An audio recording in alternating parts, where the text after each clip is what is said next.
Bus pass application ಇನ್ನು ಕೂಡ ಯಾರೆಲ್ಲ ಅಪ್ಲೈ ಮಾಡಿಲ್ವೋ ಸ್ಟೂಡೆಂಟ್ಸು ಇವಾಗಲೇ ಅಪ್ಲೈ ಮಾಡಿ. ಇವತ್ತಿಂದ ವೆಬ್ಸೈಟ್ ಅಲ್ಲಿ ಅಪ್ಲಿಕೇಶನ್ ಸ್ಟಾರ್ಟ್ ಆಗಿದೆ.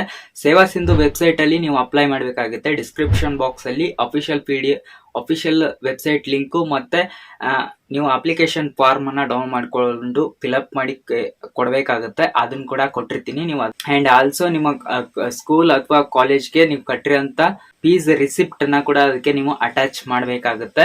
ಅಂಡ್ ಇದ್ರ ಬಗ್ಗೆ ಒಂದು ಆರ್ಟಿಕಲ್ ಕೂಡ ಬರ್ದಿದ್ದೀನಿ. ಡಿಸ್ಕ್ರಿಪ್ಷನ್ ಬಾಕ್ಸ್ ಅಲ್ಲಿ ನಮ್ಮ ಒಂದು ವೆಬ್ಸೈಟ್ ಲಿಂಕ್ ಇದೆ. ನೀವು ಅದನ್ನ ಕ್ಲಿಕ್ ಮಾಡೋ ಮುಖಾಂತರ ಎಲ್ಲ ಒಂದು ಡೀಟೇಲ್ಸ್ ಅನ್ನ ತಿಳ್ಕೋಬಹುದು. ಬಸ್ ಪಾಸ್ ಅಪ್ಲಿಕೇಶನ್ಗೆ ಅಮೌಂಟ್ ಕೊಟ್ಟು ತಗೊಂಡಿದ್ರ ಅವ್ರಿಗೆಲ್ಲರಿಗೂ ಕೂಡ ರೀಫಂಡ್ ಆಗುತ್ತೆ ಅಂತ ಹೇಳಿದ್ದಾರೆ. ಅಂಡ್ ಆಲ್ಸೋ ಗರ್ಲ್ಸ್ ಕೂಡ ಅಪ್ಲೈ ಮಾಡಬಹುದು. ನಿಮ್ಗೆ ಆಲ್ರೆಡಿ ಇವಾಗ ಬಸ್ ಫ್ರೀ ಇರ್ಬೋದು, ಬಟ್ ಈ ಬೆಂಗಳೂರಲ್ಲೆಲ್ಲ ಓಡಾಡೋರಿಗೆ ಒಂದು 2-3 ಬಸ್ ಚೇಂಜ್ ಮಾಡುವಂತ ಇರುತ್ತೆ. ಅಲ್ಲಿ ಎಲ್ಲ ಕೂಡ ಫ್ರೀ ಆಗಿ ಇರೋದಿಲ್ಲ. ಅಂತವ್ರಿಗೆ ಕನ್ಸೆಷನ್ ಫೀಸ್ ಅಂತ ಕೂಡ ಇರುತ್ತೆ. ನೀವು ತಗೋಬಹುದು ಬಸ್ ಪಾಸ್ ಅನ್ನ. ಮತ್ತೆ ನೀವು ಅಪ್ಲೈ ಮಾಡೋದಕ್ಕೆ ಯಾರಿಗೆಲ್ಲ ಗೊತ್ತಿಲ್ವೋ ನೀವು ಗ್ರಾಮ 1 ಅಥವಾ ಬೆಂಗಳೂರು 1, ಕರ್ನಾಟಕ 1 ಅಲ್ಲಿ ಅಪ್ಲೈ ಮಾಡಬಹುದು. ಇಲ್ಲಿ ನಿಮ್ಗೆ ಜಸ್ಟ್ 30 ರೂಪೀಸ್ ಅನ್ನ ಚಾರ್ಜ್ ಮಾಡ್ತಾರೆ ಅಷ್ಟೇ. ಅದಕ್ಕಿಂತ ಜಾಸ್ತಿ ಅಮೌಂಟ್ ಅನ್ನ ಕೊಡೋದಕ್ಕೆ ಹೋಗ್ಬೇಡಿ. ಡೌಟ್ ಇದ್ರೆ ಕೆಳಗಡೆ ಕಮೆಂಟ್ ಬಾಕ್ಸ್ ಅಲ್ಲಿ ಕಮೆಂಟ್ ಮಾಡಿ. ನಮ್ಮ ಚಾನಲ್ ಇನ್ನೂ ಕೂಡ ಸಬ್ಸ್ಕ್ರೈಬ್ ಆಗಿಲ್ಲ ಅಂದ್ರೆ ಸಬ್ಸ್ಕ್ರೈಬ್ ಆಗಿ. ಸಿಗೋಣ ನೆಕ್ಸ್ಟ್ ವಿಡಿಯೋದಲ್ಲಿ.